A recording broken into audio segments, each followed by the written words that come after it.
शांत रहना एक ऐसा गुण है जिससे हमारे मन और तन दोनों की शुद्धि होती है। शांत रहने से हमारी बड़ी से बड़ी बाधाओं का निवारण पल में हो जाता है।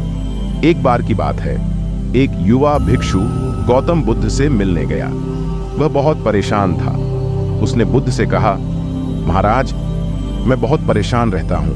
मेरा मन हमेशा अशांत रहता है। मैं कैसे शांत रह सकता हूँ? गौतम बुद्ध उसे एक नदी के किनारे ले गए। उन्होंने उसे नदी में बहते हुए पानी की ओर देखा और कहा, देखो, पानी कैसे बह रहा है। ये कभी नहीं रुकता। लेकिन क्या तुमने कभी देखा है कि पानी का कोई भी हिस्सा परेशान है? युवा भिक्षु ने ध्यान से देखा। उसने देखा कि पानी बह रहा है, लेकिन यह कभी भी परेशान नहीं होता। यह बस अपनी गति से बहता रहता है। बुद्ध ने कहा, मनुष्य का मन भी पानी की तरह है। यह हमेशा विचारों और भावनाओं से बहता रहता है। लेकिन अगर हम अपने मन को पानी की तरह बहने दें तो यह कभी भी परेशान नहीं होगा।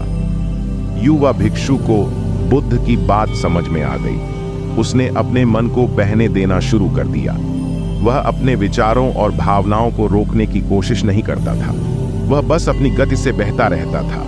धीरे धीरे वह शांत होने लगा। उसका मन अब परेशान नहीं रहता था। वह खुश और शांतिपूर्ण महसूस करता था। शांत रहना एक महत्वपूर्ण गुण है। यह हमें तनाव और चिंता से मुक्त रहने में मदद करता है। शांत रहने के लिए हमें अपने मन को बहने देना चाहिए।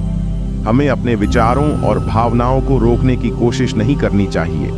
बस अपनी गति से बहते रहना चाहिए। कुछ सुझाव जिससे आपको शांति प्राप्त होगी।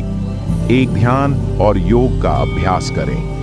2, प्राकृतिक वातावरण में समय बिताएं। 3, गहरी सांस लें। 4, सकारात्मक विचारों पर ध्यान दें। 4, वर्तमान क्षण में रहें। इन सुझावों को अपनाकर आप शांत रहना सीख सकते हैं और एक खुशहाल और शांतिपूर्ण जीवन जी सकते हैं। धन्यवाद।